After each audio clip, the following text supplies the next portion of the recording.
நம்ம உறவுகளே, இன்றைக்கு வந்து கடவுள், சிவபெருமான், முருகன், அ மற்றது தேவர்கள், தட்சிணாமூர்த்தி இவைகள் எழுதின நூல்கள அண்டை பார்ப்போம். அ இதெல்லாம் நாங்கள் எவ்வளோ ஒரு புண்ணியம் செய்த இனம் தெரியுமா?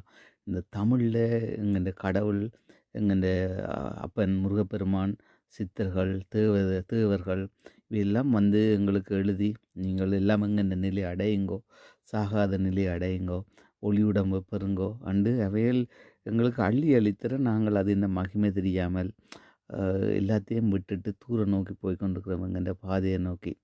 சரி, யாருக்கு உங்களுக்கு பலன் இருக்கோ, யாருக்கு இந்த பிறப்பில் உங்களுக்கு புண்ணியம் இருக்கோ, அவர்களுக்கு இந்த இதுகளை அறிகிற அல்லது இதை அனுபவிக்கிற காலம் வரும். மற்றவ பிறந்து பிறந்து பக்குவம் கிடைக்கும்போது அனுபவியுங்கள். சரி, முதல்ல இந்த நூல்களை பார்ப்போம்.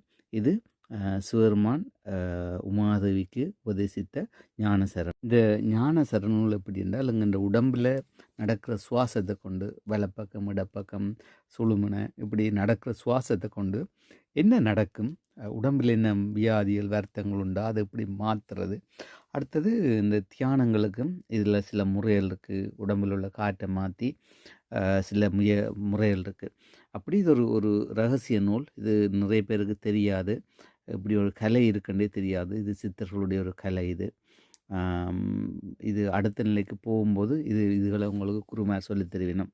இது சிவபெருமான் எழுதிய ஞானசர நூல். அடுத்தது வந்து சித்தர்களுக்கு மூல நூல் வந்து பார்த்தீங்களோண்டா எங்களுக்கு வந்து சிவபெருமான் எழுதின இதில் பார்த்தீங்கன்னா இதில் உங்களுக்கு இதில் இருக்குன்னு பாருங்கள். இதில் இருக்குது 7 லட்சம் என்ற நூல் தான் ஆதியில் பார்வதிக்கு சிவபெருமானால் கூறப்பட்ட நூல். இதுதான் சித்தர்களுக்கு ஆதி நூல் என்று சொல்கிறார். இந்த நூலின் சாரம் தான் இந்த கொங்கணர் வாதகாவியம். இந்த கொங்கணர் வாதகாவியம் வந்து சிவபெருமான் எழுதின 7 லட்சம் இந்த நூலின் சுருக்கம்தான் இதில் கூறிய பாடல்கள் எல்லாம்.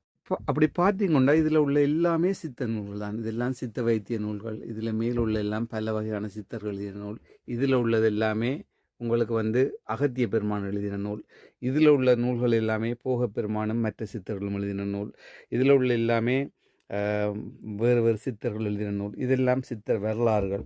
இப்படி ஆயிரக்கணக்கான நூல்களை வந்து இந்த சிவபெருமான் எழுதின 7 லட்சம் நூலில் இருந்தால் இந்த ஆயிரக்கணக்கான நூல்கள் எழுதப்பட்டது. அதுதான் மூல நூல். அது இல்லாமல் போயிட்டு அழிஞ்சு போச்சு எங்கள்ட காலம், எங்கள்ட கஷ்ட காலம். சரி, அடுத்து வந்து சிவபெருமான் எழுதின அடுத்து வந்து தட்சிணாமூர்த்தி எழுதினது. தட்சிணாமூர்த்தியின் சூத்திரத்திரட்டு 500.